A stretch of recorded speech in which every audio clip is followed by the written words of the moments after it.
Most welcome dear students. DJ sir channel से तैयारी करने के बाद आप यही कहेंगे, हमने तो परीक्षा को लूटा, टेस्ट में कहाँ दम था। हमने तो परीक्षा को लूटा, टेस्ट में कहाँ दम था।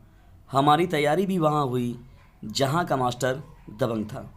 तो संतोष सिंह आप सभी लोगों का स्वागत करते हैं।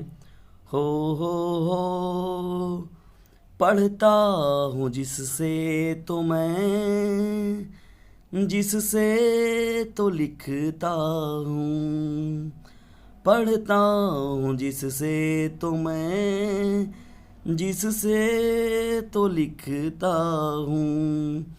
एक ऐसा वो चैनल है जिस पे मैं क्लास करता हूँ।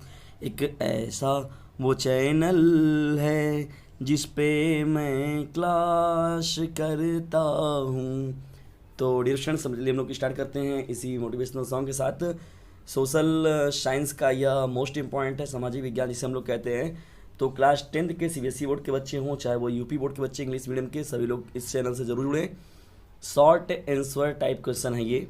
तो स्टार्ट करते हैं आज के मोस्ट इंपॉर्टेंट प्रश्नों की सीरीज का। जो हम लोग का पहला प्रश्न है, what is meant by green revolution. What is meant by green revolution, इसे हम लोग हरित क्रांति कहते हैं हम लोग। तो इसका क्या अर्थ है? Green revolution means that rapid increase in agricultural production which has resulted from the use of high yielding seeds, chemical fertiliser and new technology. देखिए यहाँ पर डिस्टेंस एग्रीकल्चर प्रोडक्शन को बनाने के लिए तैयार किया गया था इसको, विच has resulted from the use of high yielding seeds, उच्च कोटि के बीजों को प्राप्त करने के लिए, जिसे हम लोग हाइब्रिड बीज बोलते हैं, और chemical fertiliser and new technology के आधार पर जो फसलों की पैदावार को बढ़ाया जाए।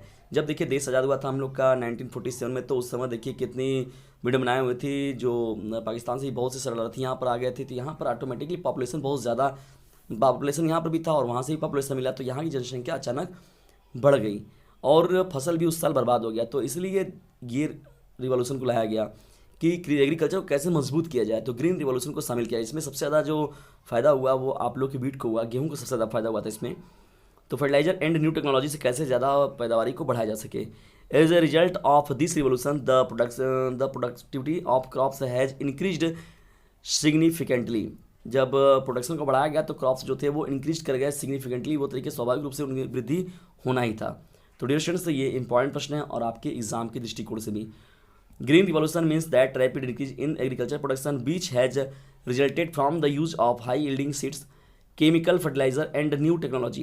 As a result of this revolution, the productivity of crops has increased significantly. तो ये जो मुख्य रूप से मीनिंग निकल कर आती है ग्रीन रिवॉल्यूशन की। बढ़ते हैं डियर स्टूडेंट सेकंड क्वेश्चन की ओर। Explain the environmental importance of forest. Explain the environmental importance of forest. तो आइए इसको हम लोग जानते हैं, इसके आंसर को देखते हैं। मैं थोड़ा नेट आप लोग का ऑफ कर दूँ, नहीं तो फालतू का मैसेज गिरता है। पता चला पढ़ते पढ़ते आप ध्यान से पढ़ रहे हैं, उसी में ट्रिंग ट्रिंग ट्रूंग बोलेगा कुछ, तो पता चला चिउक जा रहे हैं उसी में।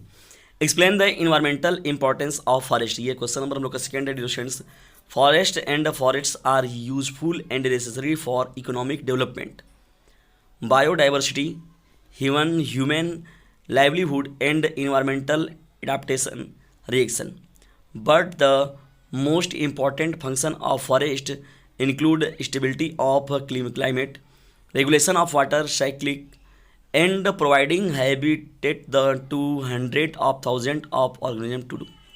देखिए दोस्तों, ये जो फॉरेस्ट के लिए मतलब इन्वायरमेंट का क्या ज़रूरी है। इन्वायरमेंट तो जानते हैं, environment importance of forest environment जो है बहुत ही ज़्यादा इंपॉर्टेंट है। वो देखिए इससे होता क्या है, ये जो मिलता है हम लोग को मुख्य से इंक्लूड स्टेबिलिटी ऑफ क्लाइमेट मिलता है, रेगुलेशन ऑफ वाटर साइक्लिक मिलता है, एंड प्रोवाइडिंग हैबिटेट टू 100 और 1000 ऑर्गेनिज्म को, मतलब जीवों का, हज़ारों लाखों जीवों को क्या करता है उसमें शरण मिलती है। जैसे जंगलों में ही ना शेर रहेंगे कि आपके घर में रहेंगे, जितने भी बड़े बड़े जानवर होते हैं, जितने भी बड़े बड़े मतलब हर प्रकार के लोगों को, आदिवासी वगैरह लोग हैं, तो इन्वायरमेंटल एडाप्टेशन रिएक्शन वो उन्हीं में अपने जीवन को व्यतीत करते हैं। तो डियर स्टूडेंट्स, वो भी बहुत ही ज़्यादा इंपॉर्टेंट चीज़ है। इन्वायरमेंटल फॉरेस्ट भी हमारे लिए बहुत ही इंपॉर्टेंस रखता है।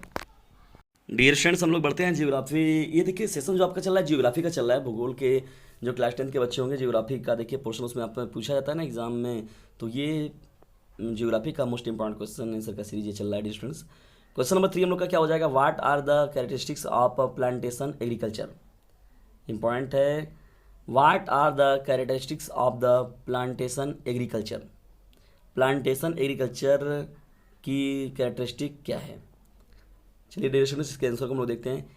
It is a crop farming in which the production of any one crop is concentrated. ध्यान सुनिए, ठीक है, बैटरी गिर गया, डाउन हो गया। It is a crop farming in which the production of any one crop is concentrated. हम लोग को वो कर देना चाहिए ताकि मतलब एकदम म्यूट करके बनाया जाए।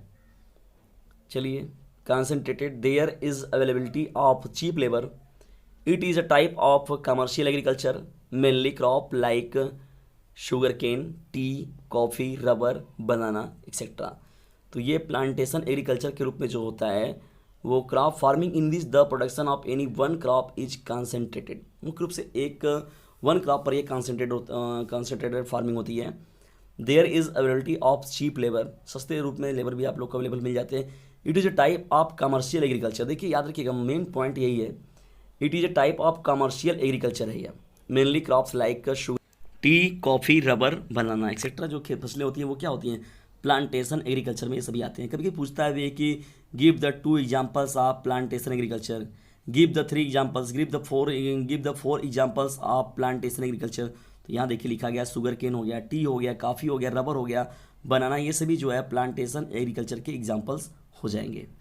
और ये मुख्य रूप से जो होता है कमर्शियल एग्रीकल्चर होता है, इस बात को भी नोट करिएगा डियर स्टूडेंट्स, बहुत ही इंपॉर्टेंट चीज़ है, कमर्शियल एग्रीकल्चर में यह आता है। चलिए डियर स्टूडेंट्स बढ़ते हैं हम लोग अब क्वेश्चन नंबर 4 की ओर। व्हाट इज झूम फार्मिंग। झूम खेती क्या होती है, झूम फार्मिंग क्या होता है। It is a primitive type of agriculture in which first trees and vegetables are cut and burnt and the cleared lands is plowed with old tools, wooden plows, etc. and seeds are sown. The crop is completely on nature depends and the production is very less.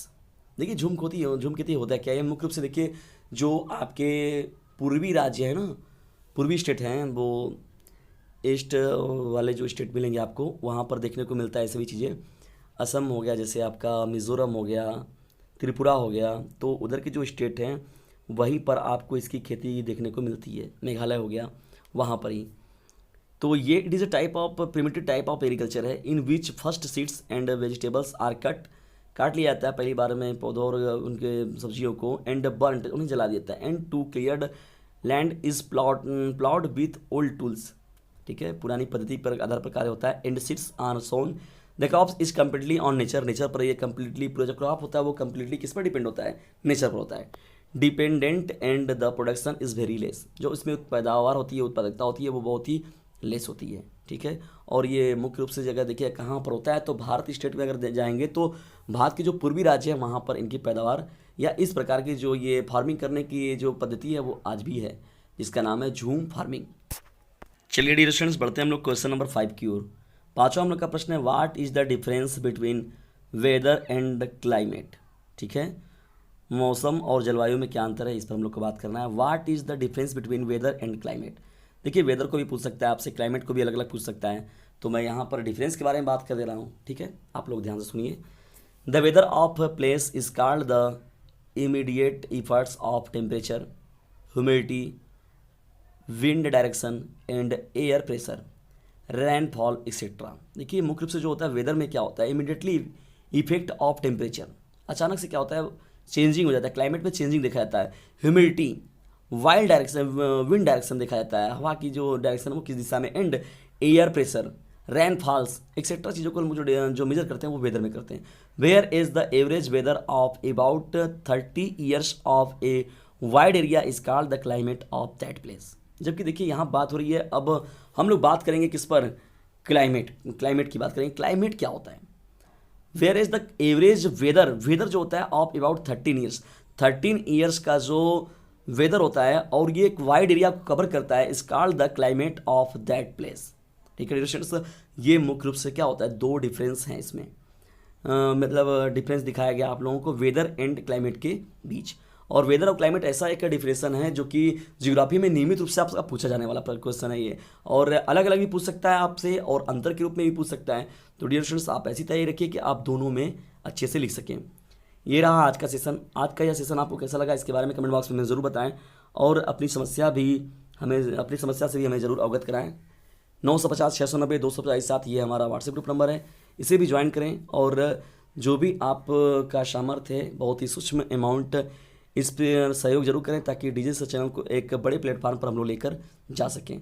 बहुत ही minimum जितना भी आपका सामर्थ्य है, 10, 20, 50, 100, 200 जो भी सामर्थ्य है मैक्सिमम, लेकिन बहुत ज़्यादा भी आप लोग को जाने की ज़रूरत नहीं है।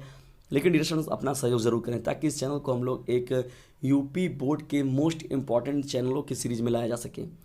और फिर देखिएगा ये चैनल कैसे तबाही मच, लेकिन बड़े काम के लिए जानते हैं कि अकेला चना भाड़ नहीं फोड़ सकता है, नहीं अकेले एक चने से हम लोग पूरा कार्य नहीं कर सकते। तो डिरेक्शन से आप लोग का सहयोग ज़रूरी है।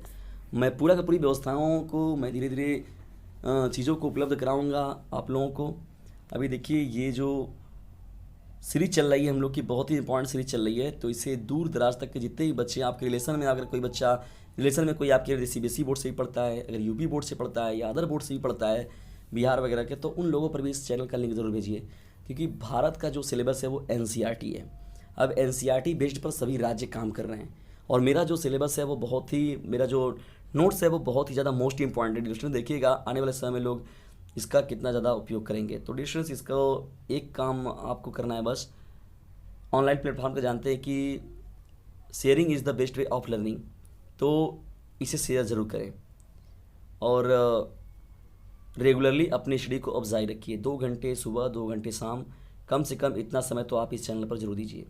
तो मिलते हैं जल्दी हम लोग अगली वीडियो में, तब तक के लिए टेक केयर, गुड बाय।